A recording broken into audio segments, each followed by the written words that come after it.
Hey guys, and welcome back to Q&A with the side of Minecraft. This is my first video of the second session, and I'm taking your various feedback to heart. So, I started a new world. We'll get to that in a second. First of all, I reduced the field of view to 90 instead of whatever the hell Quick Pro actually... What is Quick Pro at, actually? 110, apparently? Alright. Yeah, 90 is what I played Fallout at, so that should be fine. I started a new world because there was criticism that this was not working for Q&A series because I was getting too scattershot and everything, and I get that. I don't plan on stopping the Minecraft component and the live component of it because this is how I keep it going. If I make a weird Q&A Let's Play hybrid series, I can keep doing Q&A. The thing is, I've tried for like 2 years now to just have a Q&A series that's nothing else but Q&A. I just don't make more episodes, and then a bunch of some of the questions I answered recently were from like years ago, basically, which is awful. That's too much time. I could be answering questions that people don't even freaking watch me anymore, for all I know. But sitting around alone in a room, not playing a game, staring at a wall, answering questions while I look at a white wall like I'm Wilson Fisk or something. Is his name Wilson? Crap. Fisk from Daredevil. It is not conducive to me having any sort of decent commentary. But yeah, when the game gets too distracting, it becomes a problem. That's the whole reason I picked this game in the first place, was to not have that. So now, I'm rebooting a world. There was a kind of a perfect storm of bad things happening in my last playthrough that led to everything going badly the way it did. First of all, 1.9 just came out. I had not played Minecraft in like 2 years, but I played Minecraft for years before that, putting in hundreds of hours, and it's always just been such a chill experience of just like, yeah, let's do this now, let's go over here, oh yeah. And instead, the game was kicking my ass because they revamped the entire combat system out of nowhere. Well, I mean, no, out of nowhere, by which I mean, like, just, it was a huge change from when I left it off as. I don't have my finger on the pulse of Minecraft news. But basically, they made it impossible to kill things by just spam clicking, which is how Minecraft worked for years, which I don't have a problem with, it's just I had no idea that was how it worked. But I also rebooted the world because the world was nasty. I spawned on a beach next to a jungle, so on one side I had a beach and open ocean, which you can't really build on very well, and the other side was a jungle, which is a good place to have falling hazards killing you all the time. It's one of my favorite biomes to explore, but it's a shitty spawn. But on top of that, there was also the issue that directly below me was a giant ravine, or at least that's what I call them. Those giant vertical caverns that you see. And those are disgusting because they are completely packed with enemy monsters and falling to your death and stuff like that. So I went ahead and just rebooted a world, and now it'll be less distracting, hopefully, because I'll be in a nice, peaceful area. I'm already really happy with looking at this spawn because it has a nice mount, and it has, like, hills in the area. I love to build my main house on top of a hill because then, in general, monsters have more trouble getting up here to a place like this. So this right here will probably be my spot. And my spawn is over there, so until I have a bed, it should be fine. Oh, and right over there we have a cave to explore. We have cows and pigs. Wow, a lot of cows and pigs, actually. Coal right off the bat. Yeah, this will be a good spawn to just chill out. So, on to the Q&A. I'm going to just try my best to make this work despite the rocky start, because otherwise I'll probably have to invent a new series. Some people suggested post-commentary, but that honestly defeats the entire purpose of this series, because if I do post-commentary, that doubles the amount of time it takes to make an episode, but also the live gameplay was the whole point of including Minecraft. Otherwise, I would just go back to doing what I was doing before, which was just talking in a room alone awkwardly at myself. So we'll go that way. But anyway, today's video is you upload too many videos. That's not actually the title part is from somebody else's comment. That is not the actual comment we're reading, but that was a point that was made by someone at some point. But the comment itself is from Q Moakley, and he says, a few questions, and I'll start with the first one. One of the pieces of advice I see from big-name YouTubers is not to saturate your channel with a ton of videos, but that's a piece of advice that you don't seem to be taking. Do you think that the large amount of content you produce might be counterproductive after a point, or does the extra search results from the extra games help more? The answer is yes, it does help more to have the search results. A thing about a small YouTube channel is that you have to be very, very, very aggressive about growing your channel. Because if you're not aggressively growing your channel, then no one's watching your channel. It's just one of the inevitable realities of this situation, basically. And so you see people like me and Wanderbot uploading a bunch of videos every day. Please tell me there's not a fucking witch behind me. Oh, it's a cow. Okay. You see people like me, like me and Wanderbot uploading a bunch of videos every day, and it seems like it's insane. And you never see large channels do that. And some people are like, oh, those large channels are lazy when they see me and Wander do what we do. But honestly, they're kind of doing the smart thing for themselves. Everyone has different situations. And here's a big thing. Here's a big dangerous thing, is that you have to be very careful about who you take advice from. Like in the Let's Play community in particular. You should always take advice from larger channels, as in like people that are established on some level. Because if they're not established at all, then they need to shut their goddamn mouths, is what needs to happen. I frequent a subreddit, which is the Let's Play subreddit.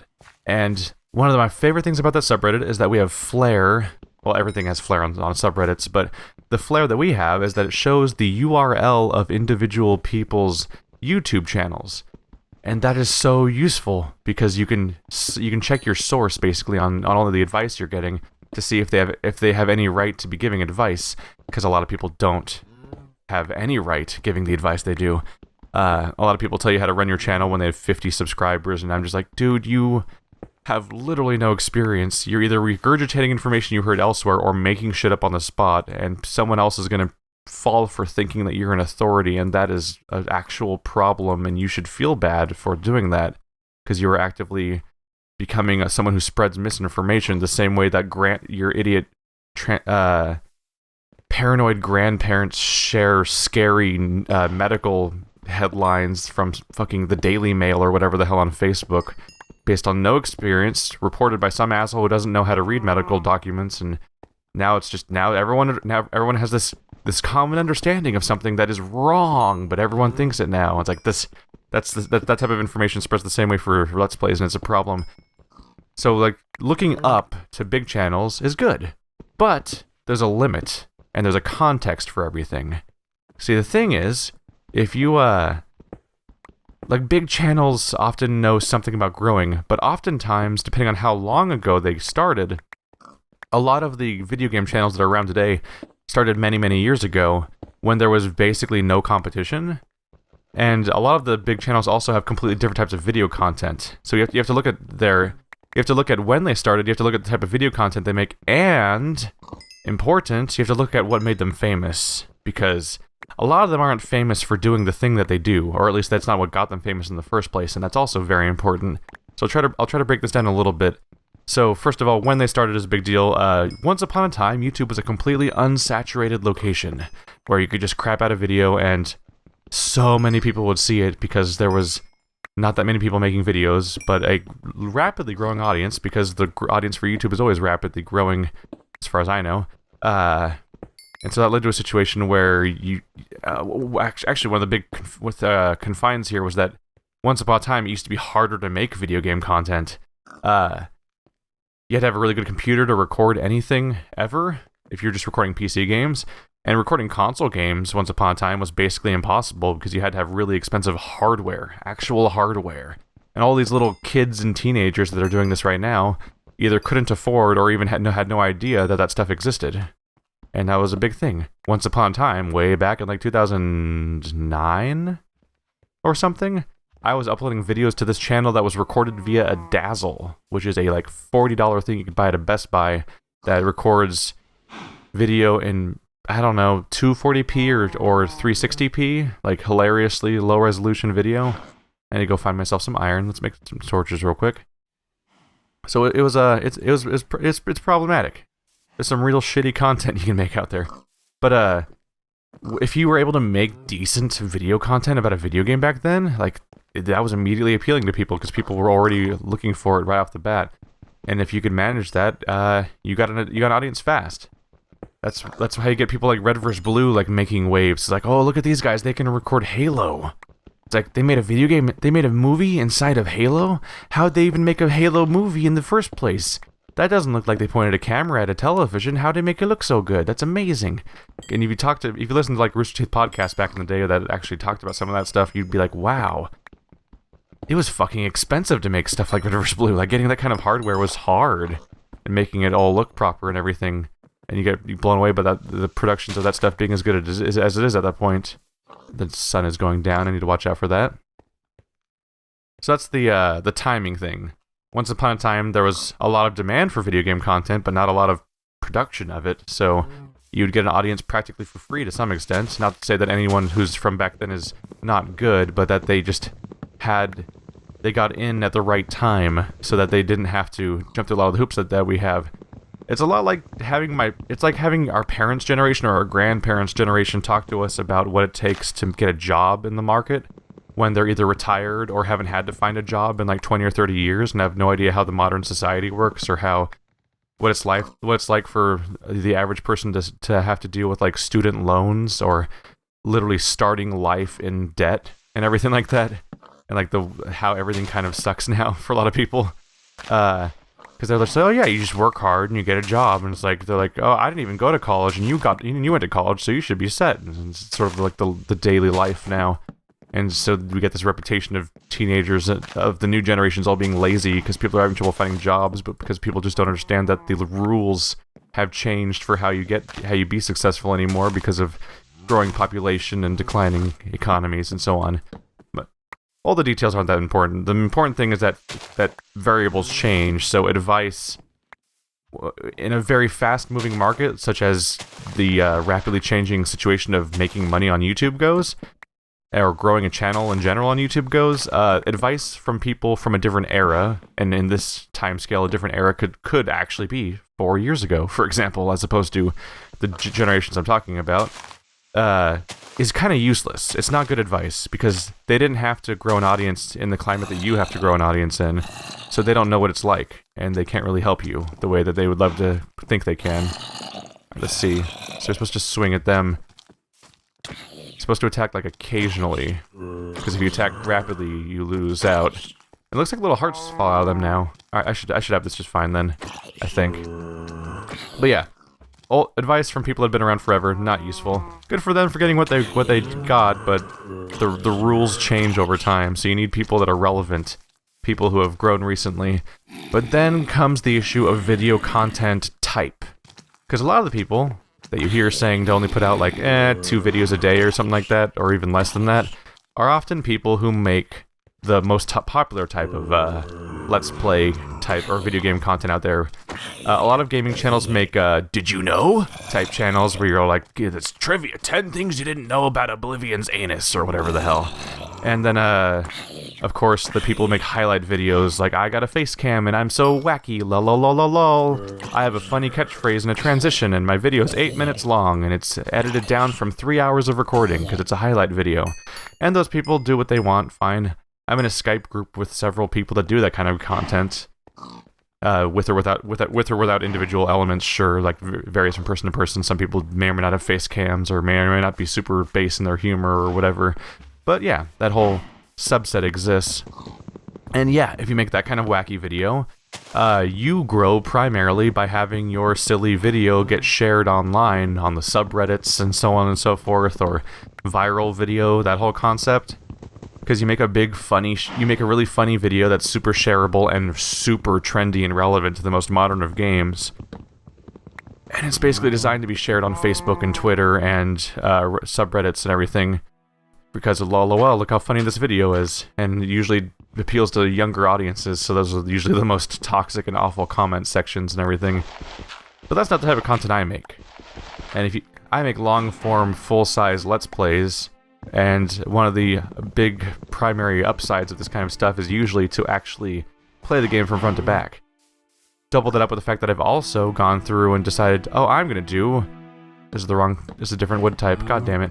The fact that I've decided to then go and make content based on RPGs of all things, like that's even longer form content.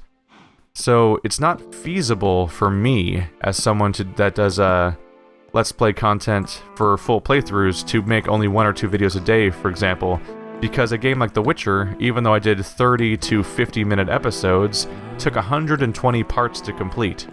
So, doing the math there, get out of here, pig. Doing the math there, that would amount to basically being, let's say at 2 videos a day, 30... yeah. At 1 video a day, that'd be 4 months. At 2 videos a day, that'd be 2 months straight of just The Witcher. That would mean that in all the months after The Witcher came out, I'd have to play 0 other games until Witcher was finally done, if I wanted to finish The Witcher in a timely manner. Otherwise, if I tried to splice it in with another game, like say we do 2 videos a day, but 1 video is The Witcher and 1 video is Bloodborne or something, then I would be only doing 1 video per day, which means I'd be playing Witcher for 4 months and Bloodborne for about 2.5 months of consecutive videos, and I'd have to miss out on every single game that's relevant during that time frame. And yeah, for a small channel, especially someone like me who doesn't have wacky shareable videos like LOL, look at this hilarious 8-minute video and how memey it is, and look at all my references and stuff. The stuff that's not shareable, it's 30-minute binge watching material type stuff.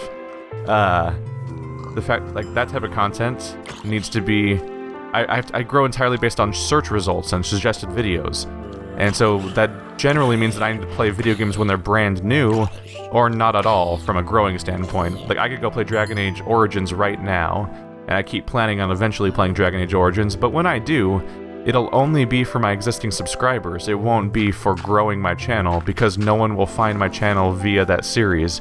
Because Dragon Age Origins has been covered to death back when it was actually relevant. Or at least, if not then, because Let's Plays weren't the biggest deal in 2008? When that game came out, I think? So Let's Plays weren't the most relevant thing back then necessarily, but in the many years since then, a lot of people have already done playthroughs of that game. So I'm not going to get search results, I'm not going to get top ranking, I'm not going to be a suggested video anywhere on the internet, because not only is there a massive slew of people that have already played it, but most importantly, a lot of much larger channels have played it, and retention time and interaction, such as comments and likes and favorites and shares, and how long people watch that video, or how long people spent on YouTube in general after they watched that video, are all elements that affect the algorithms that lead to whether or not your video is a priority thing that YouTube wants to share with other people. And that's all well and good, but it means that it prioritizes things being relevant. And if you're not there day one, you get drowned out by all the larger channels when they cover things. That's why you often see me cover a lot of small games. Like when I got approached by the people that make Samorost 3, and they gave me a key, I was psyched about that, because that meant that I got an early key to a small indie game that looked interesting, and a small indie game that looks interesting is pretty much the bread and butter of how I grow this channel half the time, because The Witness and Salt and Sanctuary and Samorost are actually 3 of the biggest draw-ins of like new subscribers that this channel has ever had. Whereas on the other side of things, games like, well, I'll ignore all the Dark Souls games because those are the exception for me so far. When I play a game like The Witcher, in particular, like that was a big series, and the videos did all right, and I enjoyed the series quite a bit, but everyone played The Witcher, so I didn't really get subscribers by playing The Witcher. It was just something that made people that had already watched my channel happy, and that's because even though I got an early copy of the game, The Witcher is such a massively popular game that everyone on the planet was playing that it was just basically impossible for me to grow an audience with it. Because you just get completely buried by the sheer number of other channels. So you have to be all trendy and relevant, and that's important. I'm just going to put this burning furnace in the middle of this wood building. Here we go. Oops. No, the flesh. Can I not cook flesh? I guess maybe not rotten flesh. That's my bad. That's my bad. But yeah, so this was all on the topic of content type, because yeah, a lot of people that say not to oversaturate your channel are people that make hilarious, wacky videos, and they want to, and it takes a bunch of effort to make the individual video, and they want the individual video to then go on and do well. So there's an element of giving videos breathing room. Like Game Grumps is actually a decent example. They don't really do the highlight videos, but they have the silly daily videos, and like many large channels, they have an established audience, so ultimately, they just have people that are going to come to their channel every day. So their goal is just to make sure that they have videos every day, not that they have a bunch of things or are relevant and trendy.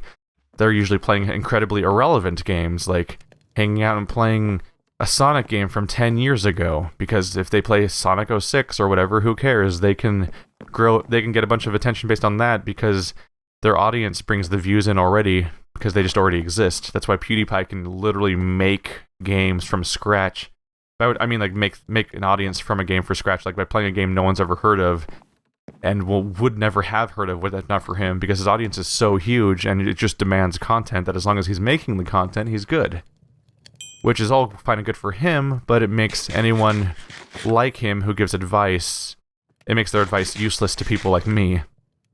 So yeah, my thing comes down to having a big schedule, trying to put out content as fast as I can, as relevant as I can, being consistent and keeping your output good.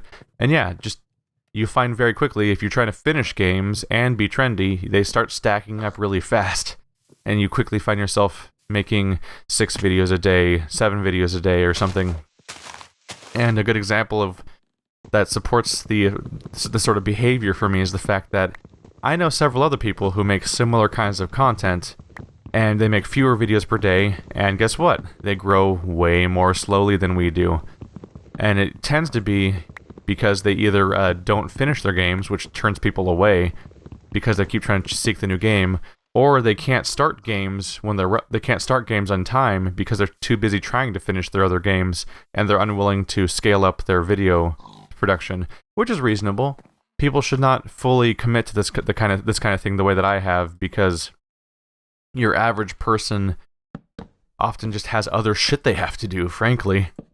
It's the type of thing that I've done with this channel, for many people, would just be unreasonable, and that is okay. Boop boop. I need to build a door. Look how much progress we're making today. I don't have enough wood. I'm sad now. Should have counted that out before. I mean, I should have known in advance how much I had anyway. Just clearing out trees at this point. I think I've more or less addressed that part of the question, or that part of my structured response to the question, at least. But then here's the big crux of things: is that I think that it's very important to look at like I sort of touched on this but didn't follow it up on it yet. Is that the idea that the reason why someone's famous is really, really, really, really important. Because a lot of people should not be giving advice on how to grow a YouTube channel, or at least they should not be giving advice on how to grow a Let's Play channel if they are famous before they start their channel. I think that's important to note. And a good example would be, of course, someone like Game Grumps. Game Grumps was founded by someone who already grew an audience by being a trendy animator of video game related animations. An animator of animations, good sentence. While the other person had an ongoing review comedy series. Spruce Door, that's a new one. I've never had types of doors before that weren't like, they used to just be stone and wood, and that was it.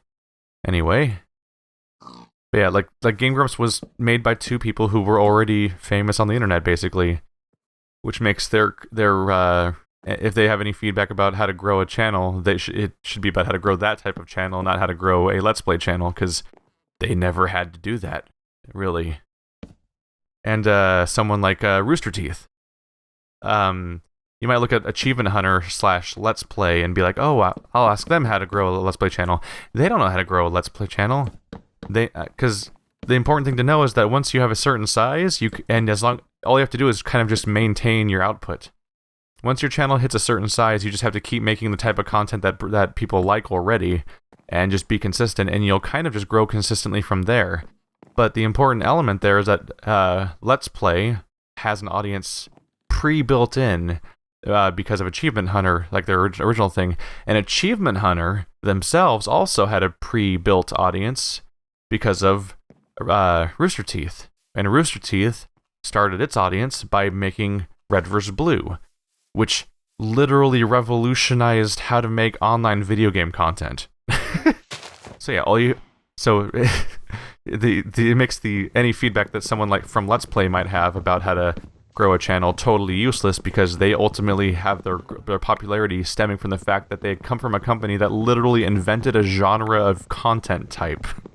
And it wasn't Let's Plays, but it was but they invented machinima, more or less, or they may not have been literally the first ones, but they are the people who are the reason why people make machinima, and why people have heard of the word machinima, because now there's a network called Machinima, but the genre of gameplay was only popularized by Rooster Teeth in the first place. And so that's why their Let's Play channel is successful, because they're part of a larger company that's successful. And even little people that seem to come out of nowhere from some perspectives, like Funhouse. Like Funhouse, if I remember correctly, is originally I think they're from the Machinima Network originally. Like they came to Rooster Teeth from an outside source, having already a pre-built audience, then joined another company that also had an audience, and just merged those two together, leading to a popular YouTube channel. And if you look around, you find that a lot of the popular channels are either, if you think of any big channel nowadays, they're either people who started 4+ years ago, like a PewDiePie, or there's someone like Jesse Cox that's been around forever too, or Total Biscuit. Like, those are people that started from scratch, but they've been around for a long time, so they don't have time relevant advice if they give any. And then you have larger channels that are large because they were pre-famous.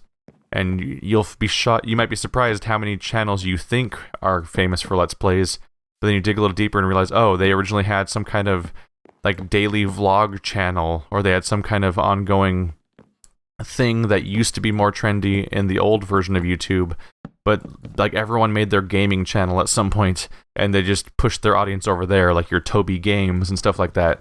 Like Toby Turner, obviously, had all those little like literal trailer parodies and stuff like that, and like so when he made a Let's Play channel, it was just instantly popular because he just already had an audience. That's more or less it's more or less my 3 things. I have most of a house. That's not bad. It has walls for the most part. The reason why I haven't finished the wall there is because it gives me an easy way to hop on top, because I haven't made a ladder, and because I haven't made a pressure plate, I don't really feel like messing with the door half the time until I can automate it more. But yeah, that's more or less the thing about the daily videos, is that watch out for people's advice, because it's often irrelevant because of the age of their channel, the way they got famous in the first place, or the fact that they might make a totally different type of content, even if it's technically called Let's Plays by people, than the type of content that you might be making, or that I am making, for example. And yeah, the only feasible way to cover the games that I want to cover, and cover more than a couple at a time, is to have a whole bunch of videos at once.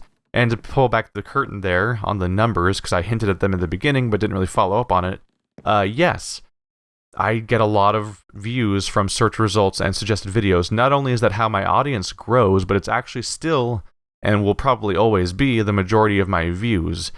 Channels like mine, even if I get an established audience, like, when I put up a video for an irrelevant game, like we'll take the earlier example of, like, if I upload a video of Dragon Age Origins, if we look at how many people watch that video, that gives you a baseline of how many people are like my subscribers and loyal followers forever. And then we can contrast that with, say, a trendy hip new game that I upload, and we'll check both videos again after a few days, basically, and you'll see that one of them does way better than the other one does. And it's noteworthy, because, like, basically, and it's almost like an important test to do sometimes, because being able to check this is the wrong type of pick. Being able to check, I probably wasn't even hurting him. Being able to check how good your base audience is kind of important, because it kind of gives you a reality check. Because it's easy for someone like me to give myself a false sense of how popular my channel is by seeing, like, the fact that my part 1 of Samarost video already has something like 8,000 views in only like a week, which is pretty great for my channel. But I upload King's Quest Chapter 2 Part 1, and it gets like 100 views after a few days. Like, that's an important distinction to make, because one of those is my loyal following that'll watch whatever I upload. The PewDiePie audience, for example, the people that are, that's just upload a few videos a day and let the videos breathe. Like, that's that happening. But the huge audience on Samarost is from the fact that it's a trendy new game and it's coming up in results and everything. And the takeaway is basically that the loyal following is kind of smaller than you initially think it is, and it's good to check every now and then what that is. But yeah, like, if I was uploading daily videos and they were making that many views per day, and that was it, I wouldn't be able to do this full time. I wouldn't really be making much of any money off of it, and I'd probably be a little disincentivized to focus on it as heavily as I do, because at some point it takes us an insane person to devote as much time to this as I do while having a job. So I would want to focus on my job instead, and maybe make healthier life decisions on how to spend my life on my time. But instead, I'm actually pushing heavier and heavier towards the YouTube channel and further away from my job, specifically because of the fact that the views are able to support that, and that is search results and related videos and so on, growing my channel, and that's an important thing. So yes, it actually is more valuable to upload videos upload a whole bunch of videos for a whole bunch of different games rather than slowly metering out videos, because just having daily content isn't enough. It is specifically the part where I am making trendy videos all the time that makes the channel do as well as it does. So yes, basically, it's a crazy. This isn't supposed to be condescending or anything, but yes, and basically it turns out that the structure this channel has for several years is actually something I've thought out. It has reasons for it, which I guess you know now, because I just spent a lot of time dwelling on both why my channel is structured the way it is, but also why you should and shouldn't listen to specific people's advice. It's always good to check your source. Always good to check your source, because it's not enough just to get advice from people. You have to know why their advice is supposed to be relevant, and we're all different and have different circumstances, and they never stop changing. But anyway, guys, this has been a nice little start for our mini reboot of this series. I think I constructed my thoughts properly, because I wasn't being completely overwhelmed by a ridiculous ravine full of 17 different enemies attacking me at the same time. And I've mostly got a little house here. Look at that. Look at that. I survived a whole nighttime. I haven't even died this episode. So guys, thanks for watching like always, and I will see you next time. And like always, be sure to ask questions in the comments below, and I'll do my best to chronicle them in a text document so I can try to get around to answering as many as I can over time. Thanks for watching like always, guys, and I will see you next time. Oh wait, I forgot there was 2 other parts to Q Moki's question that I completely forgot existed. Did you keep a lot of the new viewers you gained from The Witness? It's weird. It's almost impossible to properly tell. All I know is that when I look at my stats, my numbers are generally trending upward, and they've been trending upward in particular since I did The Witness. And there's a lot of reason to think that worked out, because frankly, a lot of comments that I get are from people who mention The Witness. So I would say yes, probably a lot. Is there any type of game that you enjoy but don't play here since it would make good YouTube videos? Yes. Quite possibly it's hard to say compared to RPGs, but a very close contender for favorite genre is actually rhythm games. I have a relatively absurd collection of Rock Band DLC songs that I downloaded over the course of all of high school and college, and I really, really, really, really like playing Rock Band, to the point where, yeah, every now and then it's been a long time now since the last one, but occasionally I even just stream Rock Band, just no microphone, no webcam. I'm just playing Rock Band, and it's like, hey, trust me, it's the media that's playing. And some people have enjoyed those, but yeah, it's just the game happening on the screen and me being pretty okay at it. I love rhythm games, but YouTube is not a place for copyright music, because it ruins your channel. And also, it's almost impossible to do commentary while playing a guitar type game, because it requires so much concentration. But that's about it. Bam, lightning round follow-up on the 2 mini questions at the end that were obviously not as big of a deal. See you guys next time.